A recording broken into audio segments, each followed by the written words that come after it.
Halo, apa kabar? Salam jumpa pemirsa. Senang sekali Nusa Tenggara Timur hari ini kembali hadir menjumpai Anda.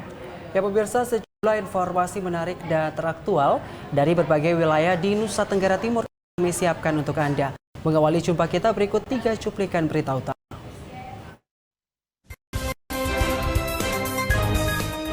Pemerintah Kota Kupang terus berupaya untuk melakukan pencegahan stunting bagi bayi dan balita di Kota Kupang. Pembahasan peraturan Bupati mengenai pengalihan status rumah sakit. Perbedaan pilihan politik dalam kontestasi pemilu 2024 diharapkan tidak memecah belah kerukunan dan toleransi.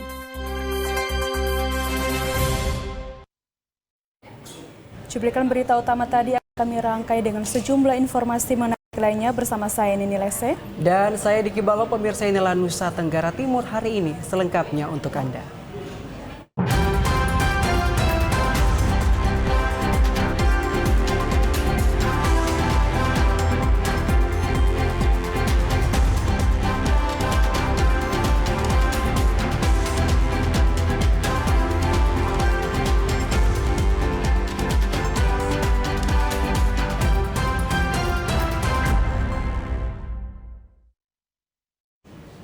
Informasi yang pertama, pemerintah Kota Kupang terus berupaya untuk melakukan pencegahan stunting bagi bayi dan balita di Kota Kupang.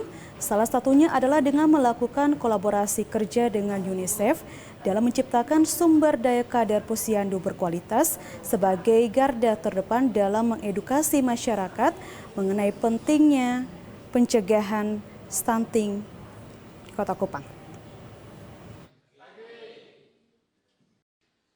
Beragam upaya dilakukan pemerintah Kota Kupang dalam mengatasi permasalahan gizi dan kesehatan di Kota Kupang. Salah satunya adalah dengan melibatkan UNICEF dalam lokakarya bersama para kader posyandu di Kota Kupang. Posyandu sebagai salah satu upaya kesehatan bersumber daya masyarakat, mempunyai peran strategis dalam upaya pencegahan masalah kesehatan dan gizi. Oleh karena itu diperlukan kader berkualitas untuk dapat mengedukasi masyarakat mengenai pentingnya pencegahan. Kerja kolaborasi seperti ini sangat tepat karena mampu menghasilkan output yang maksimal. Ini kegiatan yang sangat positif karena program apapun manusianya harus dipersiapkan duluan. Karena begitu dia dipersiapkan dengan pengetahuan, kemampuan, keterampilan, dan skill, maka dia mampu melakukan di lapangan dengan lebih baik. Tapi ini kita harus bersyukur karena ada orang-orang yang mau memberi diri dia untuk kerja bagi sesama. Itu yang paling penting. Karena dengan cara-cara kerja seperti begini, cara-cara mempersiapkan duluan begini, ini hasilnya akan jauh lebih baik daripada kita pergi langsung bawa bantuan. Itu tidak menyelesaikan soal. Itu kerja kolaborasi. Dan itu puskesmas menjadi pintu dapur untuk melakukan upaya-upaya itu. Termasuk kerjasama dengan para posyandu, tetapi juga dengan semua elemen. Karena ini Kota Kupang baru tahun ini ditetapkan sebagai lokasi untuk penerapan stunting, maka kita akan langsung bergerak cepat. Karena Kota Kupang memiliki sumber daya semua untuk itu. Oleh karena itu kerja kolaborasi menjadi pilihan yang paling tepat untuk bagaimana mendorong supaya stunting ini bisa ditangani dengan lebih cepat. Diharapkan kerjasama serupa dapat terus dilakukan guna mencegah dan menekan angka stunting di Provinsi Nusa Tenggara Timur. Debbie Suek, Adi Mataratu, TVRI NTT. Ya pemirsa, kita beralih ke Flores Timur. Rumah Sakit Adonara Kabupaten Flores Timur yang dibangun pada tahun 2011 dan selesai pada tahun 2019 hingga saat ini belum dapat beroperasi karena menanti izin operasional dari Kementerian Kesehatan Republik Indonesia. Izin operasional tersebut menyangkut mutasi tenaga kesehatan yang nantinya akan bertugas di rumah sakit.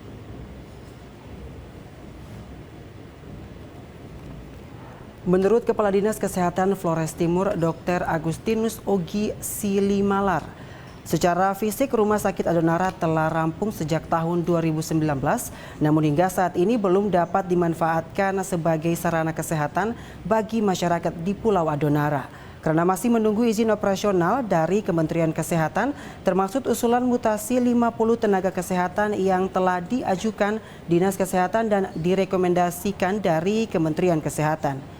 Sementara untuk pembangunan sarana prasarana penunjang di rumah sakit ini, secara anggaran telah dialokasikan sebesar 9 miliar tahun anggaran 2023. Hingga pengoperasian rumah sakit Adonara dijadwalkan dimulai pada bulan Oktober 2023 mendatang. Kita forsir ke rumah sakit Adonara itu kurang lebih sekitar 9 miliaran lebih. Alhamdulillah. Nah, dengan demikian yang pekerjaan-pekerjaan kurang sesuai dengan monitoring dari Kementerian Kesehatan di tahun 2019 itu sementara. Kurangnya apa aja? Jadi di tahun ini pekerjaan selasar ditamat untuk konek sampai ke belakang. Habis yang kedua itu terkait dengan pengadaan alkes, bahan habis pakai, bahkan obat, makan minum apa semua pasien sudah terakomodir di dalam anggaran 9, gitu. Diharapkan masyarakat bisa merasa lega dengan dioperasikannya rumah sakit tersebut. Dari Flores Timur, Patman Werang, TVRI NTT. Sinode Gemit Nusa Tenggara Timur melalui bidang unit pembantu pelayanan perempuan, anak dan remaja mengadakan kegiatan bagi anak dan remaja yang diberikan tugas menjadi pemimpin selama 1 hari dan berkantor di gedung Sinode Gemit.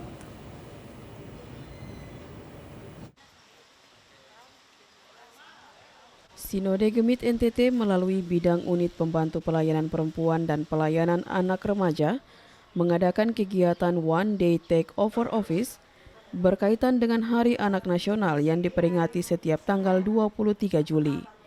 Kegiatan ini diikuti 18 anak dari Kota Kupang, Kabupaten Kupang, dan Timur Tengah Selatan.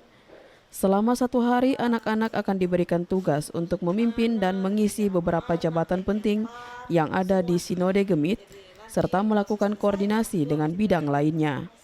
Tujuan dari kegiatan ini untuk melatih anak bertanggung jawab untuk menjadi seorang pemimpin yang baik.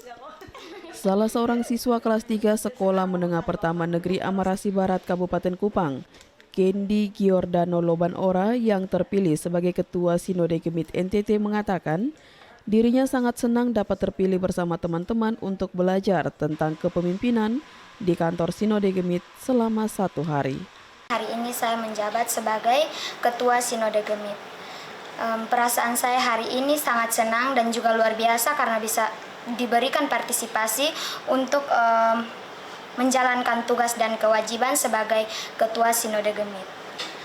Perasaan saya pada saat ini adalah tentunya gugup ketika menerima tamu dan juga sangat senang karena bisa merasakan menjabat sebagai Ketua Sinode. Sementara itu, jabatan lainnya juga diisi oleh Keisha Beda sebagai Wakil Sekretaris Sinode Gemit NTT, yang juga merupakan siswi kelas 10 SMA Negeri 3 Kota Kupang. Dirinya merasa senang karena ini merupakan pengalaman pertamanya menjadi Wakil Sekretaris dan dapat bekerja dengan berbagai bidang. Ya, tentunya pasti senang, soalnya ini menjadi pengalaman yang cukup berkesan buat saya dan menjadi pelajaran juga untuk kedepannya. Bagaimana bisa mengkoordinasi beberapa hal, kayak contoh koordinasi badan pendidikan, badan pelayanan doa, badan liturgi dan musik gerejawi, juga PPU. Wakil Ketua Sinode Gemit NTT Pendeta Gayus Polin menyampaikan, anak-anak sebagai anggota gereja dan generasi penerus bangsa harus diberikan kesempatan untuk belajar dan mengalami langsung menjadi seorang pemimpin mulai dari sekarang, agar kedepannya mereka dapat menerapkan ilmu yang didapat di kemudian hari.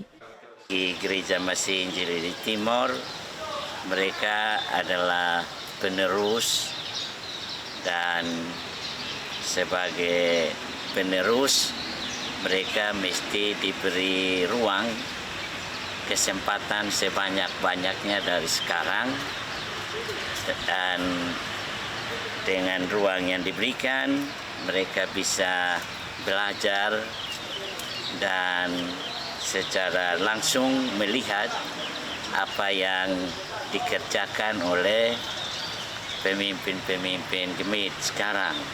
Kristo Dapo, TVRI NTT. Pemirsa, kita beralih ke informasi lainnya. Sebanyak 430 orang tenaga pegawai pemerintah dengan perjanjian kerja di bidang pendidikan di Ngada akhirnya resmi menerima surat keputusan kontrak kerja dan mulai mengabdikan diri sepenuhnya di dunia pendidikan dengan mendapatkan gaji serta tunjangan yang berlaku sesuai undang-undang.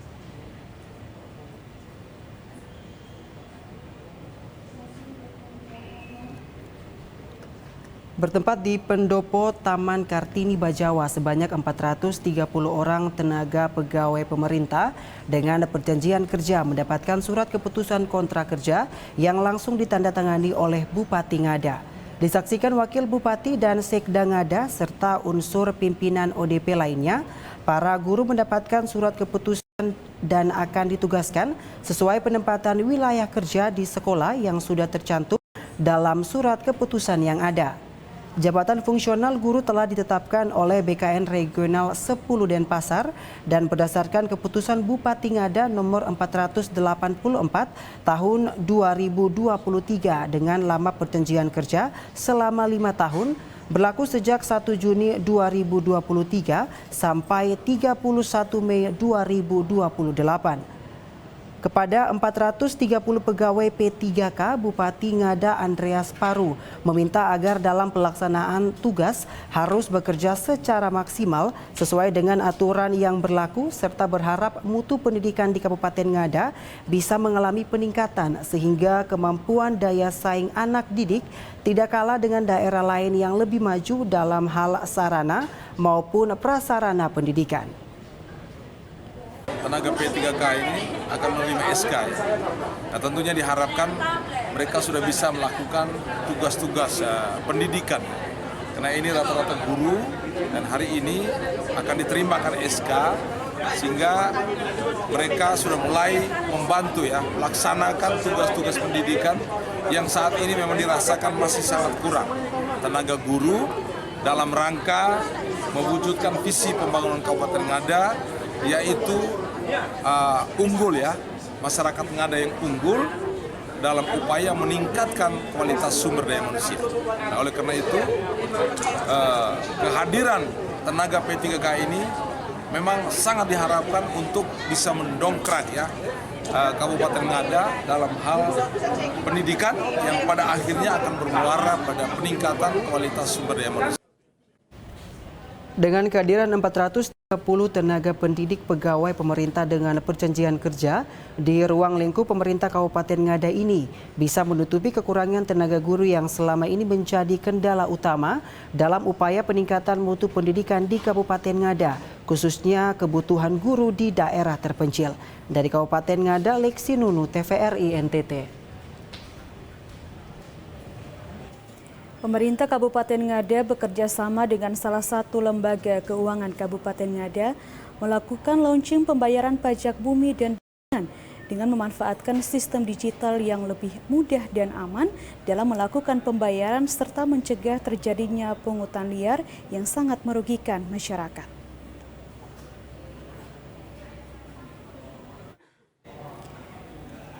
Apel kekuatan dan launching pembayaran pajak bumi dan bangunan dengan sistem digitalisasi pembayaran secara online melalui aplikasi ponsel pintar kini mulai dikembangkan oleh pemerintah Kabupaten Ngada. Melalui Badan Pendapatan Daerah bekerja sama dengan lembaga keuangan yang ada di Kabupaten Ngada agar lebih menghemat waktu dan mudah melakukan transaksi pembayaran serta aman. Bermodalkan aplikasi KRIS atau Quick Response Code Indonesia Standar, para pengguna jasa bisa melakukan pembayaran secara daring. Dengan memasukkan nama lengkap dan nomor identitas wajib pajak, maka akan langsung terhubung pada aplikasi yang ada dan langsung bisa melakukan pembayaran dengan mudah serta tercatat dengan resmi sebagai wajib pajak yang telah menjalankan kewajiban pajak dengan baik dan benar. Bupati Ngada Andreas Paru menjelaskan bahwa dengan adanya digitalisasi pembayaran pajak bumi dan bangunan akan semakin mempersingkat pelayanan serta diharapkan masyarakat sebagai wajib pajak segera melakukan kewajibannya. Dengan memanfaatkan pembayaran pajak secara online sekaligus membantu pemerintah untuk lebih meningkatkan pendapatan asli daerah.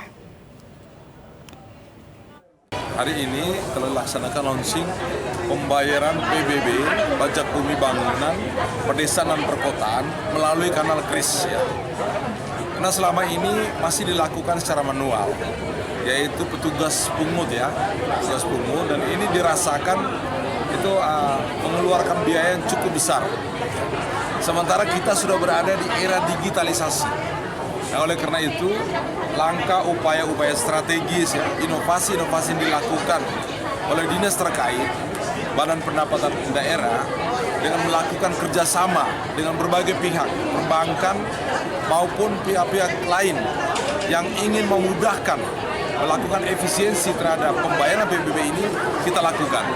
Nah, oleh karena itu hari ini kita launching dan diharapkan hari ini dihadir oleh seluruh ASN, P3K, juga diharapkan ini sudah mulai bisa dilakukan. Digitalisasi pembayaran pajak merupakan langkah inovatif pemerintah dengan pihak bank untuk lebih memberikan rasa aman dan nyaman, serta mempermudah wajib pajak untuk bisa melakukan pembayaran tanpa harus antri ataupun menghindari terjadinya pungutan liar di luar aturan yang berlaku. Dari Kabupaten Ngada, Lexi Nunu, TVRI NTT.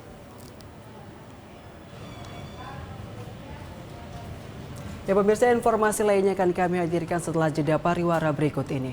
Untuk itu tetaplah bersama kami.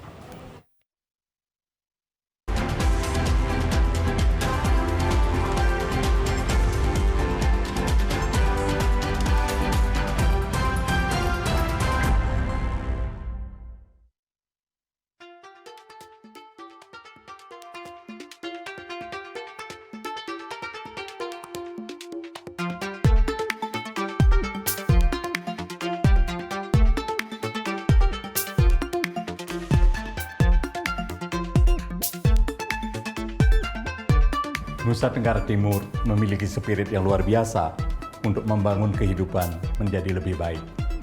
Kehadiran TVRI Stasiun Nusa Tenggara Timur semoga terus menjadi media utama untuk menggelorakan semangat membangun negeri di bumi Pelabuhan Mora.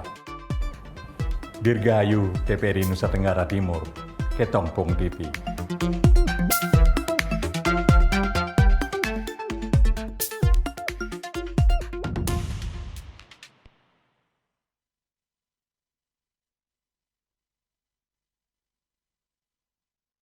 TVRI Yogyakarta mengucapkan selamat ulang tahun ke-38 TVRI Nusa Tenggara Timur. Semoga senantiasa menjadi terdepan di dalam memberikan pelayanan yang terbaik kepada masyarakat Nusa Tenggara Timur. Kobarkan semangat kekompakan dan persaudaraan.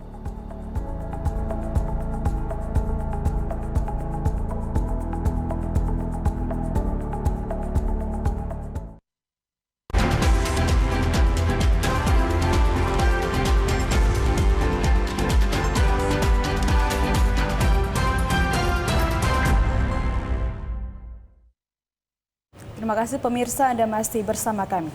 Ya, dan kita ikuti informasi berikutnya. Pemirsa, tim manajemen Rumah Sakit Umum Daerah Dr. Hendrikus Larantuka bersama tim pemerintah daerah Kabupaten Flores Timur kini sedang melakukan pembahasan penjabaran peraturan bupati dan turunannya berkenaan dengan pengalihan status Rumah Sakit Umum Daerah menjadi Badan Layanan Umum Daerah Rumah Sakit di daerah ini.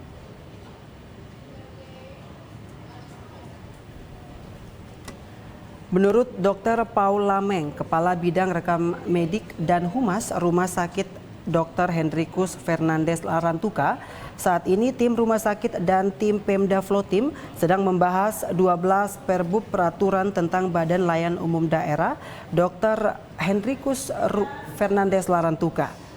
Tetapi tim lebih konsentrasi pada 7 perbub turunan prioritas yang diantaranya mencakup tentang pengelolaan keuangan, sumber daya manusia, pengadaan barang dan jasa lingkup rumah sakit, dan hubungan kemitraan kerjasama antar pihak. Pengalihan status Rumah Sakit Umum Daerah Dr. Hendrikus Fernandes Larantuka menjadi Badan Layanan Umum Daerah (BLUD). Kondisi saat ini SK pemberlakuan rumah sakit sebagai badan layanan umum sudah ada. kami proses yang sekarang berjalan ini, kami sedang menyusun peraturan bupati turunan untuk operasional Badan Layanan Umum. Nah, itu ada sekitar 12 perbuk yang kami fokus ke 7 perbuk. 7 peraturan bupati yang posisi saat ini sedang kami asistensi. Kami fokus kepada peraturan bupati terkait terutama pengelolaan keuangan rumah sakit. Juga ada kami membahas terkait dengan sumber daya manusianya, tata kelola sumber daya manusia, kemudian pengadaan barang dan jasa, kemudian terkait dengan kerjasama juga. Kurang lebih itu. Untuk diketahui maksud dan tujuan ditetapkannya Perbub tentang pedoman sistem remunerasi insentif jasa layanan pada Badan Layanan Umum Daerah RSUD Larantuka adalah untuk meningkatkan kinerja pelayanan, memenuhi rasa keadilan, dan terwujudnya data penghitung pendapatan pada BLUD RSUD ini yang transparan dan akuntabel, dengan tetap memperhatikan kinerja layanan dan kinerja keuangan lingkup pada Badan Layanan Umum Daerah di Rumah Sakit Dr. Hendrikus Fernandes Larantuka. Dari Flores Timur, Patman Werang, TVRI NTT. Penggunaan kendaraan dinas untuk keperluan pribadi oleh para kepala dinas menjadi sorotan anggota DPRD saat rapat paripurna. Anggota DPRD Lembata meminta pejabat Bupati Lembata untuk mulai menertibkan penggunaan kendaraan dinas ini.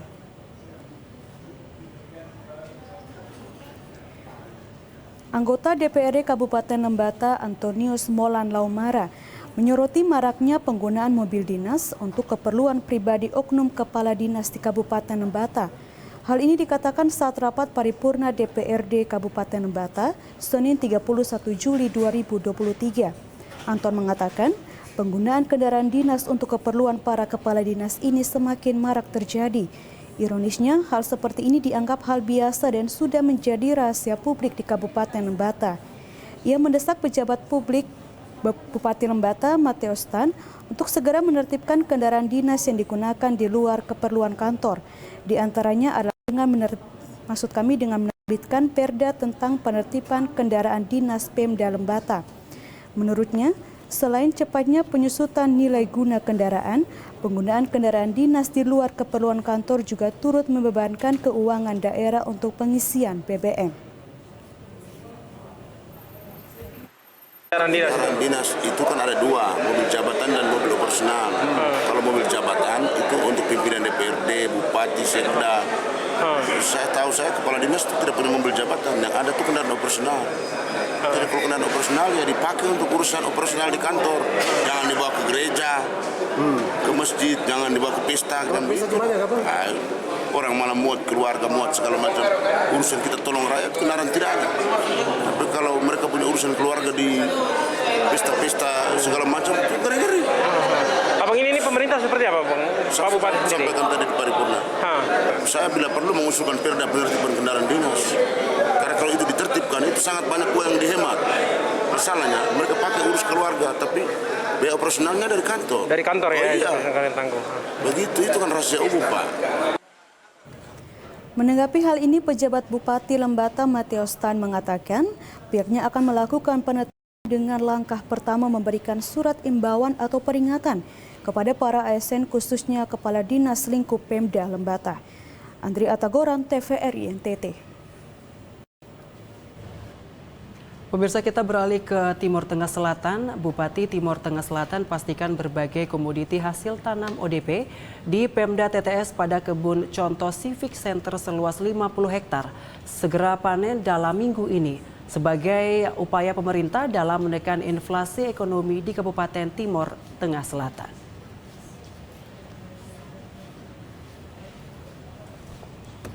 Bupati Timur Tengah Selatan Egusem Peter Tahun menjelaskan bahwa berbagai komoditi jagung dan hortikultura seperti cabai, tomat, dan sayur mayur akan dipanen dalam minggu ini. Bahkan banyak OPD yang sudah panen dan sudah menjual hasilnya.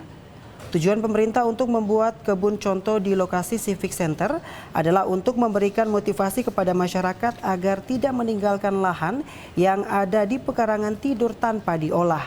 Terbukti setelah pemerintah daerah memberikan contoh, ternyata mendapatkan hasil yang luar biasa. Selain itu, hal ini merupakan upaya pemerintah untuk menekan berbagai persoalan di tengah masyarakat seperti masalah inflasi ekonomi, gagal panen, kemiskinan ekstrim, dan masalah stunting. Diharapkan masyarakat dapat menangkap peluang ini untuk memotivasi diri untuk rajin mengelola lahan tidur demi kepentingan ekonomi keluarga dan rumah tangga. Kita lihat bersama, teman-teman sudah olah dan sudah ada hasilnya. Ya sudah ada hasil sayuran, jagung itu kalau tidak salah minggu depan sudah panen. Habis itu horti dan lebih banyak horti dan jagung. Dan ya seperti yang ya teman-teman lihat bersama cukup bagus dan kita tetap optimalkan untuk menekan inflasi. Dan salah satu kontribusi terbesar dari kita di sini untuk provinsi yaitu Lombok atau Kurus. Kita kirim ke Kupang dengan harga di bawah sehingga inflasi kita tidak cukup tekan. Jadi inflasi tingkat provinsi kita tetap memberikan kontribusi besar dalam menekan inflasi.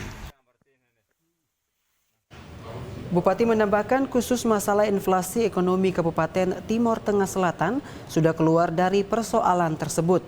Karena sudah 2 bulan Kabupaten Timor Tengah Selatan mengirim cabai rawit ke Kota Kupang dengan jumlah yang cukup banyak setiap minggu. Dari Timor Tengah Selatan, Evan Baitanu, TVRI NTT.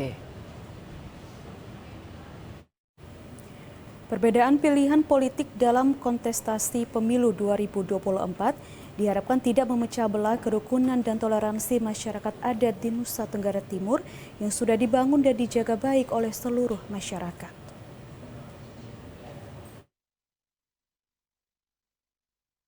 Toleransi dan kerukunan masyarakat adat di wilayah NTT adalah salah satu contoh tolok ukur dan role model bagi kerukunan masyarakat adat untuk provinsi lainnya. Keharmonisan dari kerukunan inilah yang menjadikan NTT sebagai salah satu provinsi dengan angka toleransi tertinggi, baik toleransi antar umat beragama maupun masyarakat adatnya. Salah satu tokoh adat Desa Sada, Kecamatan Golewa Selatan, Kabupaten Ngada, Paulus Wae mengajak seluruh masyarakat adat Desa Sada untuk bersama mendukung dan melestarikan ritual adat, khususnya Ulu Anakolo Eko Aloa atau Satu Kesatuan Kampung Sada. Ritual adat yang sudah diwariskan secara turun-temurun demi menjaga kerukunan masyarakat adat di wilayah Kabupaten Ngada. Paulus Wae juga menghimbau kepada seluruh masyarakat adat agar jangan percaya terhadap berita-berita hoaks, jangan mudah terprovokasi oleh isu-isu sesat di tengah masyarakat adat untuk kepentingan individu maupun golongan tertentu yang dapat memecah belah antara masyarakat adat. Keharmonisan antar masyarakat adat, situasi kondusif, serta menjaga persatuan dan kesatuan bangsa harus tetap dijaga bersama oleh seluruh masyarakat.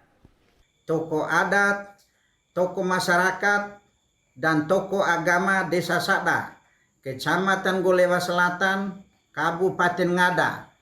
Maka kami mengajak kita semua untuk 1. Jangan percaya berita hoaks. 2. Jangan terprovokasi oleh isu sesat di tengah masyarakat adat untuk kepentingan individu maupun golongan tertentu.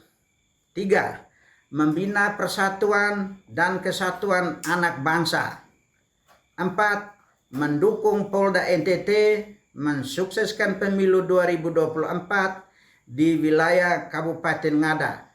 Selain menjaga keutuhan dan toleransi antar masyarakat adat, Paulus juga mengajak warga Desa Sada untuk bersama-sama mendukung penuh dan membantu pemerintah serta Polda NTT mensukseskan pemilu tahun 2024 di wilayah Provinsi NTT, khususnya di wilayah Kabupaten Ngada. Tim Liputan, TVRI NTT. Ya pemirsa, informasi lainnya akan kami hadirkan setelah jeda pariwara berikut ini. Tetaplah bersama kami.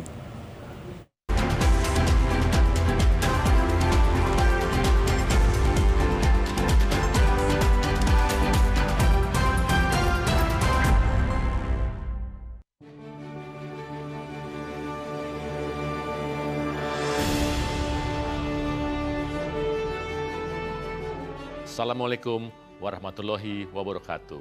Salam sejahtera bagi kita semua. Om Swastiastu, Namo Buddhaya, salam kebajikan. 29 Juli genap 38 tahun usia TVRI Nusa Tenggara Timur menghiasi layar kaca pemirsa. Berbatasan dengan dua negara, TVRI Nusa Tenggara Timur memiliki komitmen menjadi pilar bangsa melalui program siaran yang berkualitas, informatif, dan berintegritas, sesuai dengan visi misi TVRI sebagai media pemersatu bangsa.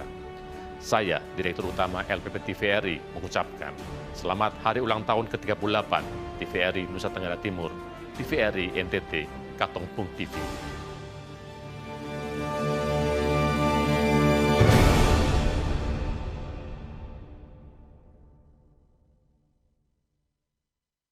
Assalamualaikum warahmatullahi wabarakatuh. Saya Agus Sudibyo, Ketua Dewan Pengawas Lembaga Penyiaran Publik TVRI.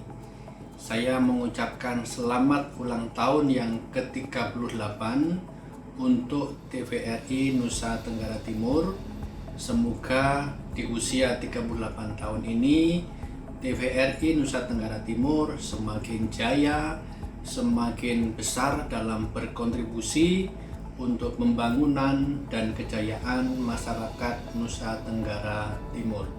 Jaya untuk TVRI Nusa Tenggara Timur, jaya untuk kita semua. Wassalamualaikum warahmatullahi wabarakatuh.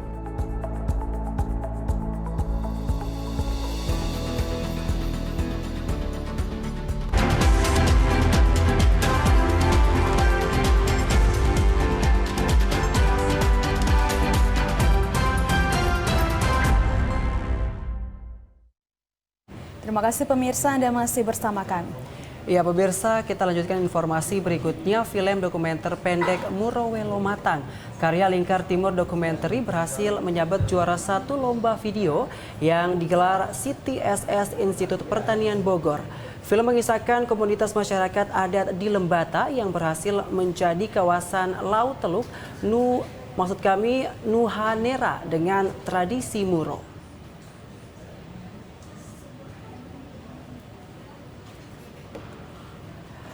Muro Welo Matang merupakan sebuah film dokumenter pendek karya Lingkar Timur Documentary.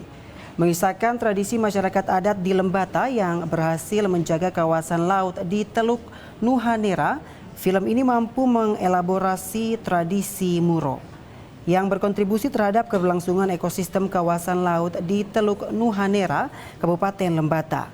Muro merupakan sebuah sistem adat yang menetapkan zona kawasan laut Teluk Nuhanera, yakni zona inti, zona penyangga, dan zona pemanfaatan.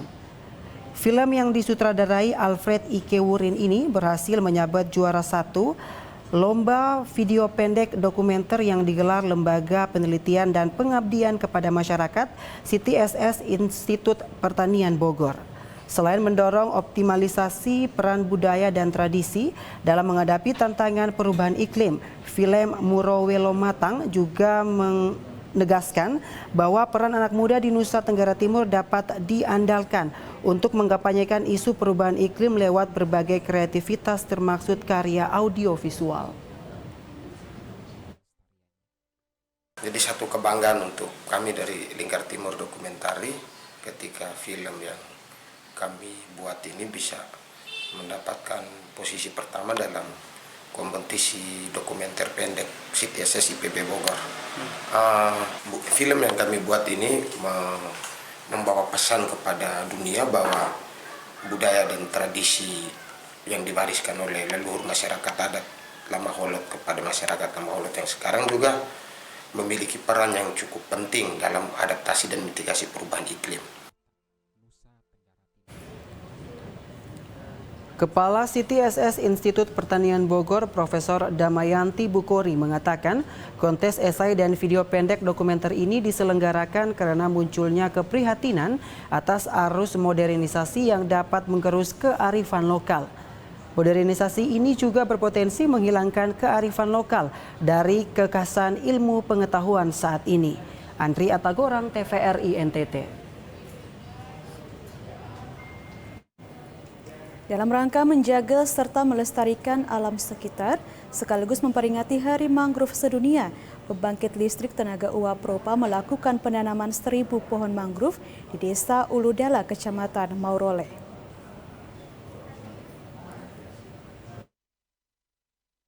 Sebanyak 1.000 pohon anakan mangrove ditanam di sepanjang pesisir pantai Uludala, Desa Uludala oleh PLTU Propa, bekerjasama dengan masyarakat setempat, pihak gereja, serta pemerintah daerah. Manajer Unit PLTU Propa, I Gusti Ngura Putra Astawa menyampaikan, kegiatan penanaman mangrove ini merupakan wujud hadirnya PLN melalui PLTU Propa dalam memberikan manfaat kepada masyarakat. Ia berharap agar masyarakat dapat menjaganya sehingga semua tanaman mangrove ini bisa hidup dan bisa menjaga kelestarian pesisir pantai utara dan juga bisa membantu menahan abrasi. Sementara itu, Bupati ND Jafar Ahmad berterima kasih kepada pihak PLN, dalam hal ini PLTU Propa yang berinisiatif melakukan penanaman kembali mangrove di sepanjang pesisir pantai utara ini, sehingga bisa membantu masyarakat dalam mengantisipasi terjadinya abrasi. Ia berharap kegiatan seperti ini terus dilakukan dan juga untuk masyarakat Desa Uludala bisa merawatnya bersama-sama sehingga bisa tumbuh. Dengan penanaman mangrove ini gitu ya, kita setidaknya bisa mencegah gitu ya, untuk terjadinya abrasi di pantai utara ini. Harapan kami dari PLN, masyarakat gitu ya, masyarakat dalam hal ini masyarakat sekitar PLTU Propa Uludala gitu ya, dari Desa Uludala dapat melanjutkan dan sekaligus merawat gitu ya, agar gitu ya, agar mangrove ini dapat tumbuh gitu ya, baik, hidup dan bisa besar.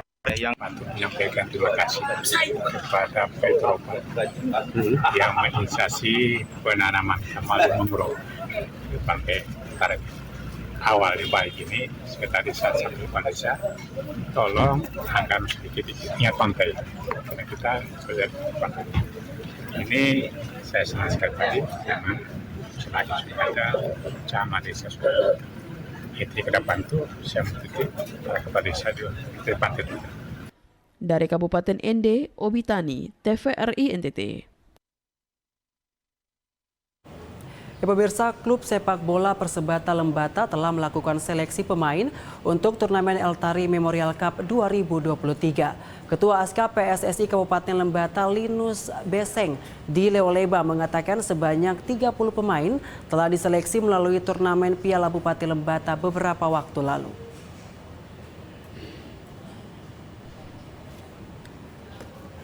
Klub sepak bola Persebata Lembata saat ini telah melakukan seleksi pemain untuk perhelatan turnamen akbar Provinsi Nusa Tenggara Timur Eltari Memorial Cup 2023 yang akan dilaksanakan di Kabupaten Rotendao pada pertengahan Agustus mendatang. Seleksi pemain ini telah dilakukan saat perhelatan Piala Bupati Lembata yang berlangsung pada awal Juli kemarin. Ketua Aska PSSI Lembata Linus Beseng mengatakan saat ini sebanyak 30 pemain yang telah lolos seleksi mulai menjalankan pemusatan latihan di Leoleba. Proses seleksi ini masih terus dilakukan pelatih Persebata Hasan Haju untuk mendapatkan komposisi ideal klub kebanggaan masyarakat Lembata ini. Linus menjelaskan selain pemusatan pelatihan, Persebata Lembata juga menjalani beberapa laga uji coba, satu diantaranya melawan klub Perselaya Lamahala Jaya beberapa waktu lalu dengan skor kemenangan 2-1. Tidak tanggung-tanggung kali ini Linus menetapkan target final ETMC 2023. Ya, jadi setelah Liga Persebata berakhir dan kita masuk dengan Piala Bupati, setelah itu kita sudah mengumumkan sekitar 100 anak yang harus kita panggil. Setelah dipanggil, sekarang tinggal 50. Sudah tinggal 50 dan sekarang terakhir ini tinggal 30. 30 itu yang kita akan menyampaikan kepada pemerintah melalui Dispora karena sebagai sumber anggaran kita agar mereka menyesuaikan dengan pemain 30 itu. Nanti dari 30 sekarang sudah di training center di hotel, sementara kita seleksi untuk nanti kita setelah kita uji coba untuk mendapatkan 25 pemain. Ya, jadi rencana nanti ada uji coba 1 kali di Adonara, Adonara, baru kembali ditetapkan 25 orang untuk selanjutnya kita bawa ke Kupang. Targetnya apa? Target kita kan semifinal. harus final, semifinal, dan pasti kalau sudah semifinal, langkah selanjutnya kita masih final. Ya.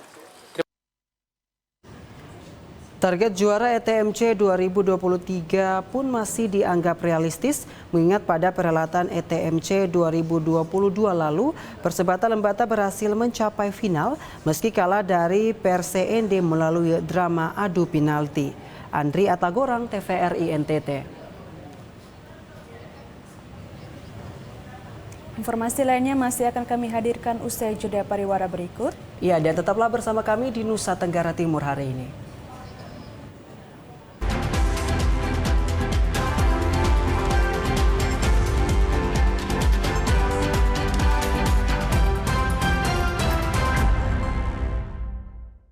Ya pemirsa, Anda menyaksikan Nusa Tenggara Timur hari ini. Ya pemirsa, persiapan pelatihan anggota pasukan pengibar bendera pada HUT RI ke-78 di Kabupaten Timur Tengah Utara resmi dimulai hari ini.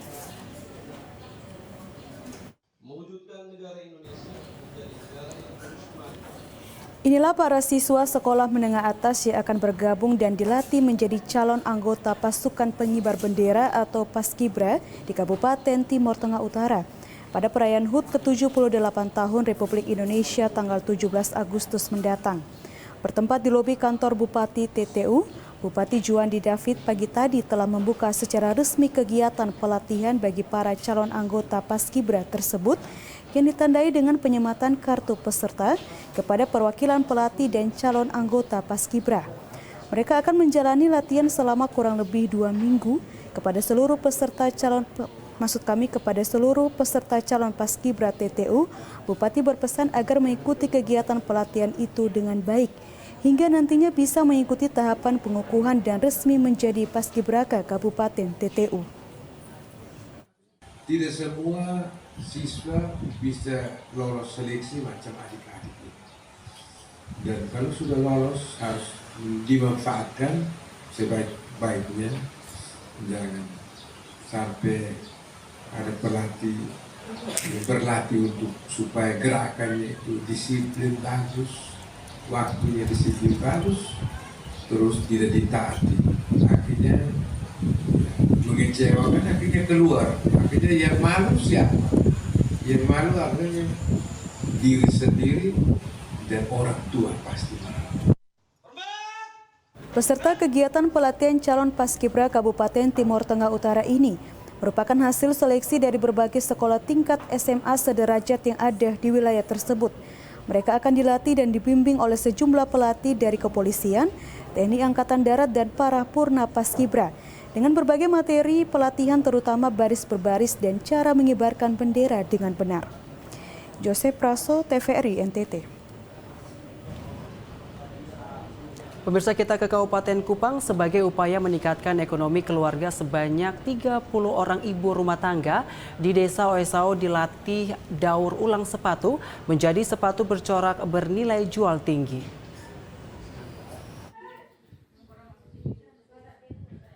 Pelatihan daur ulang sepatu menjadi sepatu bercorak ini digelar oleh tim penggerak PKK bekerjasama dengan pemerintah Desa Oesau.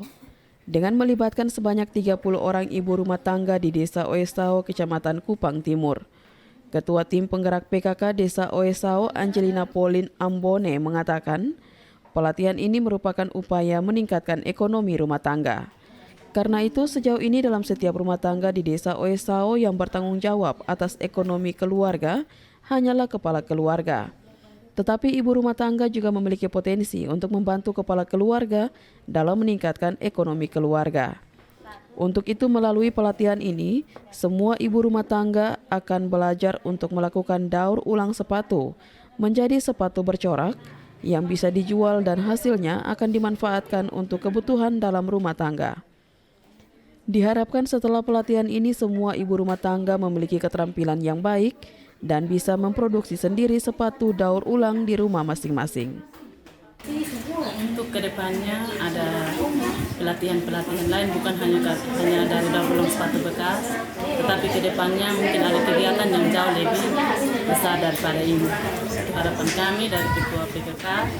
Saya ingin ibu-ibu yang ada di dalam desa Wesawa ini punya pendapatan sendiri dan membantu perekonomian di dalam rumah tangga. Yang tadi lewat pelatihan ini, yang tadinya tidak punya pendapatan, mereka punya pendapatan sendiri dengan pelatihan yang ada.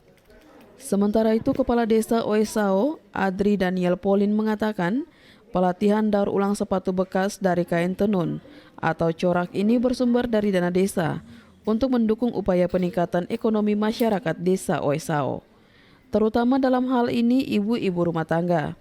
Karena ibu rumah tangga memiliki banyak waktu luang di rumah tangga masing-masing, sehingga bisa memanfaatkan waktu yang ada untuk memproduksi sepatu bekas dari kain tenun yang bernilai jual tinggi, baik secara kelompok maupun perorangan. Kegiatan pelatihan daur ulang sepatu bekas dari kain tenun ini untuk meningkatkan pendapatan ekonomi ibu-ibu rumah tangga, khususnya ibu-ibu PKK Desa Oesao. Harapan kami pemerintah Desa Oesao bersama PKK Desa Oesao dan seluruh masyarakat Desa Oesao, kegiatan hari ini dapat ditindaklanjuti oleh ibu PKK Desa Oesao sehingga ada nilai tambahnya untuk pendapatan ekonomi rumah tangga. Diharapkan melalui pelatihan daur ulang sepatu bekas ini akan dapat memberikan nilai tambah sehingga para ibu rumah tangga di Desa Oesao mendapatkan penghasilan tambahan. Dari Kabupaten Kupang, Kris Poto, TVRI NTT. Jelang kemerdekaan RI ke-78 mulai bermunculan pedagang yang menjual atribut bendera, banner, serta umbul-umbul bercorak merah putih. Namun saat ini sejumlah pedagang masih mengalami sepi pembeli seperti yang terjadi di Kota Atambua, Kabupaten Belu.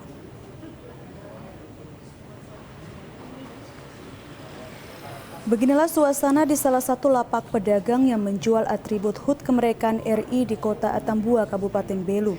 Para pedagang ini mulai bermunculan untuk menjual berbagai macam atribut seperti bendera merah putih, banner, umbul-umbul, serta sejumlah pernak-pernik dengan nuansa merah putih. Marcel Sonbanu, salah satu pedagang yang mulai membuka lapaknya sejak 1 minggu yang lalu mengaku, sampai saat ini jualannya masih sepi pembeli jika dibandingkan dengan tahun-tahun sebelumnya. Menurutnya di akhir bulan Juli dan awal Agustus, biasanya para pembeli dari kalangan masyarakat maupun instansi pemerintah sudah mulai berdatangan untuk membeli bendera maupun banner merah putih. Hingga saat ini, ia belum mendapat keuntungan dari hasil penjualannya. Sementara modal yang ia siapkan untuk berjualan mencapai puluhan juta rupiah. Marcel pun mengaku selama 1 minggu terakhir, kebanyakan para warga hanya mampir ke lapaknya untuk sekedar melihat dan menanyakan harga atribut yang ia jual tanpa dibeli. Untuk harga jual setiap atribut ini dijual dengan kisaran harga Rp10.000 hingga Rp300.000 tergantung jenis dan ukuran setiap atribut. Marcel pun berharap agar beberapa hari ke depan jelang perayaan 17 Agustus, jualannya dapat laku terjual untuk pemenuhan kebutuhan ekonomi keluarga. Sepi kan? Sejak dari kapan kakak jual di sini? Baru 1 minggu. 1 minggu lalu. Pembelinya bagaimana selama 1 minggu nih? Kadang ada yang modelnya nanya-nanya aja. Jadi selama ini sepi ya? Iya sepi. Biasanya kalau tahun-tahun sebelumnya atau pada momen 17 Agustus sebelumnya itu tanggal-tanggal begini sudah mulai ramai kan? Ramai. Kalau tanggal-tanggal begini. Itu kira-kira kenapa kalau sampai sepi begini nih? Abang kurang tahu juga. Ada yang masih tanya dulu harga. Jadi kebanyakan yang datang tuh yang tanya harga sih. Tapi biasanya kalau saat-saat begini sudah mulai ramai jualan. Dari Kabupaten Belu, Andri Witak, TVRI NTT.